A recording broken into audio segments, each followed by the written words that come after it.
Почитувани гледачи, добре дојдовте во централното издание еднадневникот на К1. Добро вечер. Ова се настаните кои го одбележаа денот. Македонците од Австралија со протест за заштита на унитарноста на државата. Две странски компании и една домашна заинтересирани за инвестирање во индустриската зона Мамутчево. Општина Велес бара дозвола од антикорупцијска комисија за распишување на тендер. Преку нова механизација до современо земјоделско производство.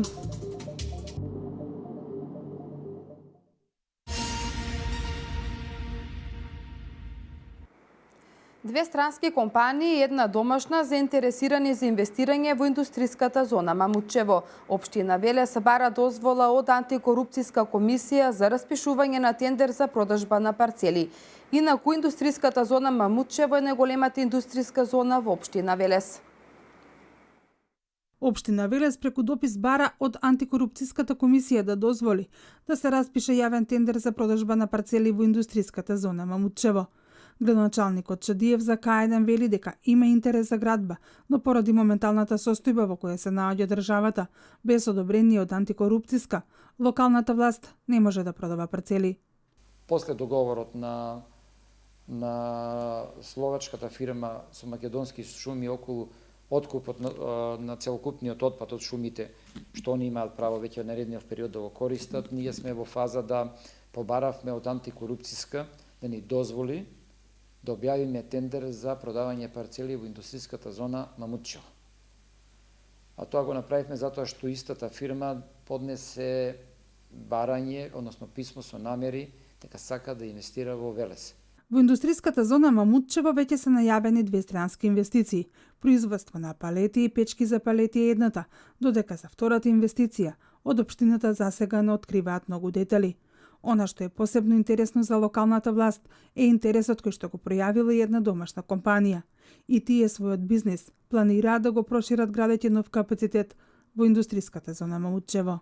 Имам исто така и заинтересираност од една друга компанија од Чешка, но имам и заинтересираност од една од домашните компании која во текот најавија дека во текот на денешниот ден, односно утрешниот ден, ќе достават писмото со намери. Меѓутоа, додека не се произнесе антикорупцијска, ние не можеме да објавиме продажба и да склучуваме договори на државно земјиште, условно речено. Мамутчево е најголема индустријска зона во Велес, се протега на површина од 43 хектари. Градоначалникот Чадиев очекува поголем број од парцелите во оваа индустријска зона да се продадат до крајот на оваа година.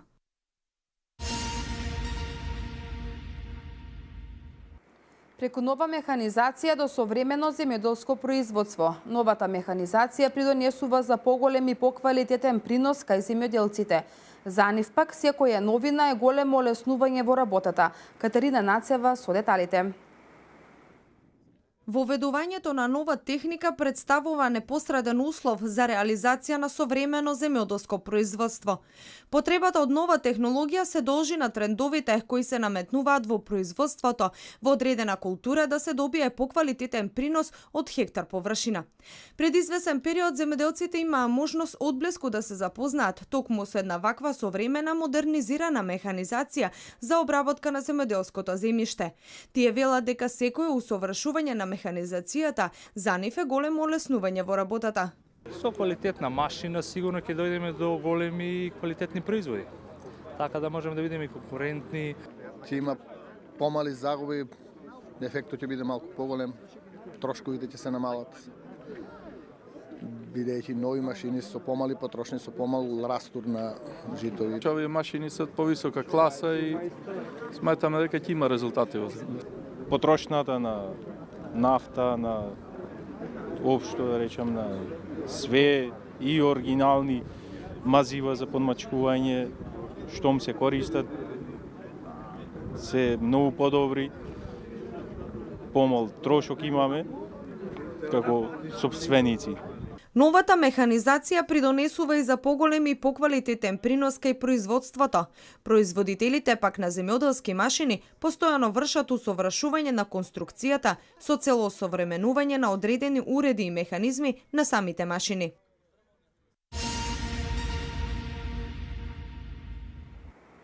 Советот на општина Велес утре ќе ја одржи 66-та седница. На дневен ред ќе се разгледуваат 8 точки, меѓу кои и годишните извештаи за работа на Центарот за развој на Вардарски плански регион за 2016 година, како и годишниот извештај за спроведување на програмата на истиот. Повеќе во прилогот што следува. Советот на општина Велес во понеделник на 27 март ќе ја одржи 66-та седница, на која се предложени 8 точки на дневен ред. Прва точка по која советниците ќе работат е предлог одлука за ослободување од плаќање на сметките за вода и комуналии на социјално загрозени семејства. На дневен ред се и годишните извештаи за работа на Центарот за развој на Вардарски плански регион за 2016, како и годишниот извештај за спроведување на програмата на истиот. Четврта точка е предлог решение за распределба на финансиски средства за поддршка на квалитетен спорт во општината за 2017 година, а потоа следат предлог решение за давање согласност на одлука за усвојување на ценовник за користење на салата Бели Мугри и медиотеката на локалната библиотека Гоце Делчев Велес, за давање согласност на одлука за расходување на основни средства и ситен инвентар на Општинското средно училиште Јовче Тесличков, за разрешување и именување председател и членови на Организациониот одбор на културната манифестација Интернационален фолклорен фестивал Велес. Осма и последна точка е предлог решение за разрешување и именување член на Општинскиот совет за превенција од детско престапништво.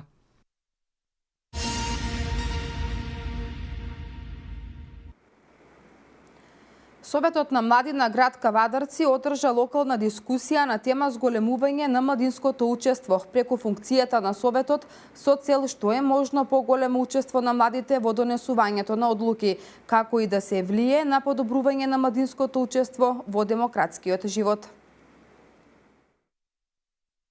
Во рамки на проектот Учество на младите во процесот на донесување на одлуки се одржа локална дискусија на тема зголемување на младинското учество преку функцијата на советите на млади. Целта на проектот е што е можно поголемо учество на младите во донесувањето на одлуки, како и да се влие на подобрување на младинското учество во демократскиот живот. Младински совет на општина Кавадарци е еден од 10 кои што го спроведува овој проект на ниво на Македонија и целта е да се добијат што е можно повеќе препораки за работа на Советот на млади, за вклучувањето на младите во процеси на донесување на одлуки и истите тие да ги ќе ги доставиме до националната конференција која што ќе биде одржана во Струга во месец мај и заедно да изработиме со сите 10 градови вклучени во овој проект препораки кои што ќе бидат доставени, национални препораки кои што ќе бидат доставени до централно ниво. На локалната дискусија учество земаа средношколци, млади, представници од локалната власт и советници од Советот на општина Кавадарци. Сите препораки од дискусијата ќе бидат тема на дискусија на националната конференција која ќе се одржи во мај во Струга. Младите пред се по она што беше тема на разговор побара поголема информираност, но и поголема активност, поголемо нивно вклучување во се она што е како одлука и како активност се случува, иако голем дел се они пасивни и мораме да најдеме начин како да ги активираме. Главната тенденција ни е тоа, да најдеме вистински начин како да се вмрежиме сите оние кои што работиме на проблематики поврзани со млади и потоа да заедно да делуваме за зголемување на младинската информираност и младинската вклученост и активност. Вакви дискусии се спроведуваат со поддршка на Националната агенција за европски образовни програми и мобилност преку програмата Erasmus Plus клучна акција 3 и имаат за цел да ја подобрат функцијата на советите на млади.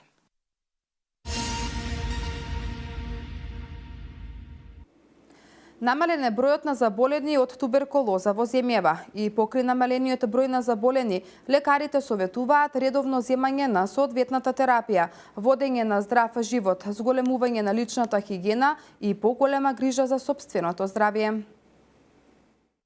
Од година во година се намалува бројот на новозаболени од туберкулоза во земјава. Ова се должи на големата ангажираност и активност пред се на вработените пнеумфтизиолози што работат на лекување и превенција на туберкулоза, соработката со Црвениот крст, финансирањето од Министерството за здравство и Глобалниот фонд, бесплатното лекување, проверката и превенцијата, смета доктор Анета Ковачки, пнеумофизиолог од пнеумофизиолошката амбуланта при Општата болница Велес. Таа со порака до заболените. Да не се срамат од болеста. Туберкулозата е болест како и секоја друга. Најдобро е тоа што се лекува и бива излекувана, меѓутоа е потребна соработка и со лекарот, и со пациентот, редовно примање на терапија, слушање на советите, водење на здрав живот и едноставно заштита на семејството. И покрај намалувањето на бројот на новозаболени од туберкулоза, особено е важна превенцијата. Пораките се со цел да се подигне свеста кај луѓето културно, хигиенски и здравствено, истакна доктор Ковачки.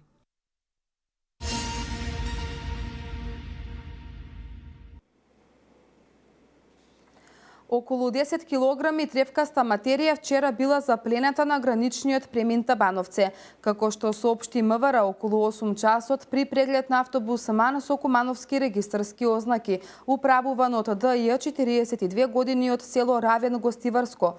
Мобилниот тим на Царинската управа во патна торба пронашол 10 полиетиленски пакувања сомнителна тревкаста материја со вкупна тежина од околу 10 килограми. Како втор возач на автобусот било лицето Ја 45 години од село Алигерци, Прешево, Република Србија. Полицијата презема мерки за целосно расчистување на случајот. Останатите вести од Македонија во продолжение.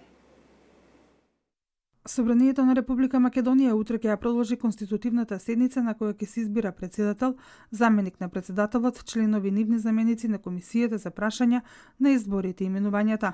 На дневен ред на седницата е избор на председател на Собранието на Република Македонија. Парламентарните партии по 3-дневни состаноци во Собранието во четвртокот постигнаа договор председател на комисијата да биде пратеник од редовите на ВМРО-ДПМН. Според партиски извори, тоа ќе биде Илија Димовски. Според предходно договореното од политичките партии ВМРО-ДПМН, ќе има 6 члена во комисијата, СДСМ 5, а ДУИ са по 1. Утврдувањето на предлогот за составот на комисијата за прашањата на изборите и именувањата е предуслов за продолжување на конститутивната собраниска седница, која почна на 30 декември 2016 година, но беше прекината, бидејќи не беше обезбедено парламентарно мнозинство за избор на председател на Законодавниот дом.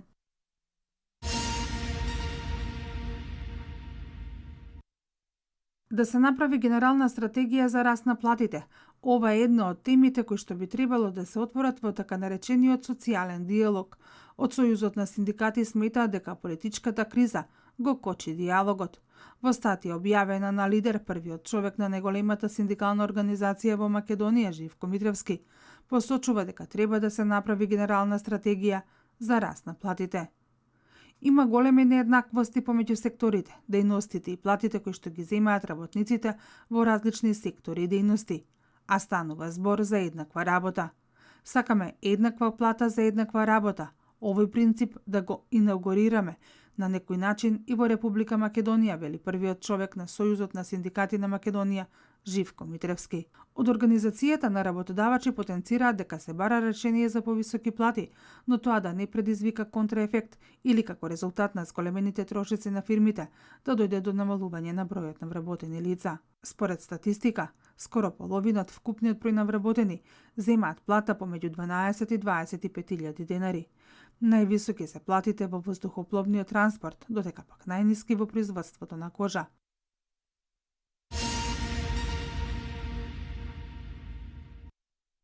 Не за тиранската платформа, не за редефинирање на државата, не за промена на името, знамето, химнат и државниот грб, не за антимакедонската политика која удира по темелите на државата.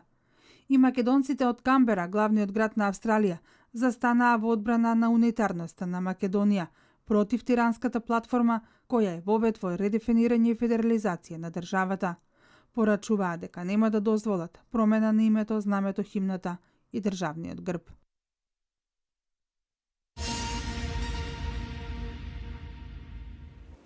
Едно лице е убиено, а 14 се повредени при пукотници во ноќен клуб во Охајо, соопшти локалната полиција. Најмалку двајца напаѓачи били инволвирани во инцидентот. Според полицијата, неколку мина од повредените се во животна опасност. А напаѓачот кој вчера уби еден човек и рани друг во Лас Вегас на главниот булевар се предаде на органите на редот. Вториот човек врз кого мажот пукал е со полесни повреди и е хоспитализиран.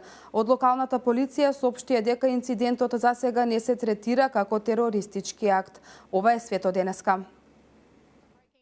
Напаѓачот кој вчера уби еден човек, а рани друг во Лас Вегас на главниот булевар, а потоа се засолна во автобус. По неколку часа на интензивни преговори со полицијата, реши да им се предаде на органите на редот, пренесува CNN. Вториот човек врз кого мажот пукал е со полесни повреди и тој е хоспитализиран. Од локалната полиција прецизираа дека инцидентот засега не се третира како терористички акт.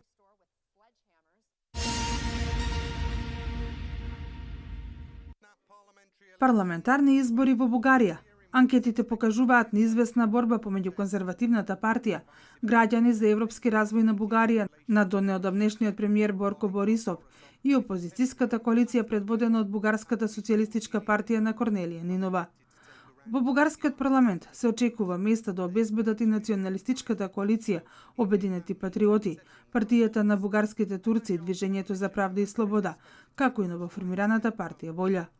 Во услови на очекуваните тесни резултати помеѓу двете водечки партии, како клучен играч во формирањето на новата влада, може да се наметне коалицијата Обединети патриоти. Истата ја сочинуваат неколку националистички и евроскептични партии, кои во изборната кампања изнесуваа антимигрантска реторика и најавуваа мерки за спречување на влез на илегалните мигранти во земјата.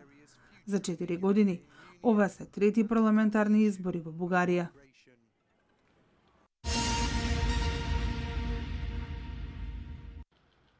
Еден бугарски, еден турски возач се уапсени во Грција во непоследна близина на границата со Турција, откако во камионите кои што тие ги управувале во рутинска контрола, полицијата пронашла 20 мигранти. Најголем дел од бегалците се пакистанци, дури 18. Тамошните медиуми пренесуваат дека од Турција во Грција границата ја поменуваат околу 400 мигранти месечно.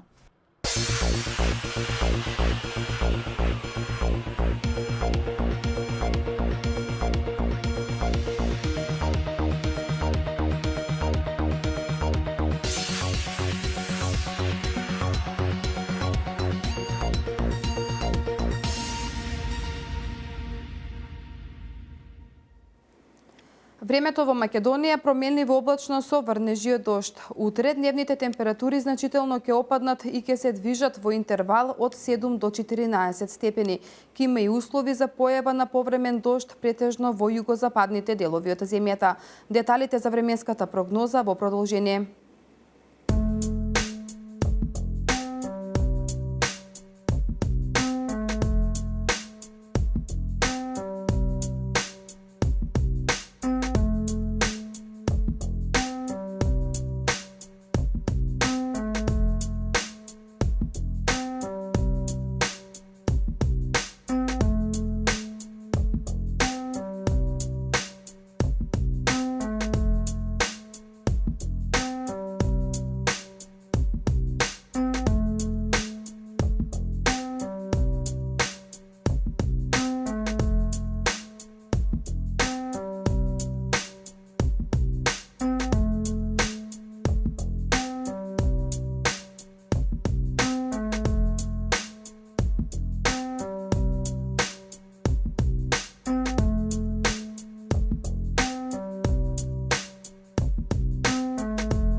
Ова беше последната информација од Дневникот. Останете и понатаму со програмата на К1 телевизија. Во продолжение следува специјалното издание од емисијата Успешни со главниот и одговорен уредник на К1 телевизија Дијана Иванова. Од мене пријатно.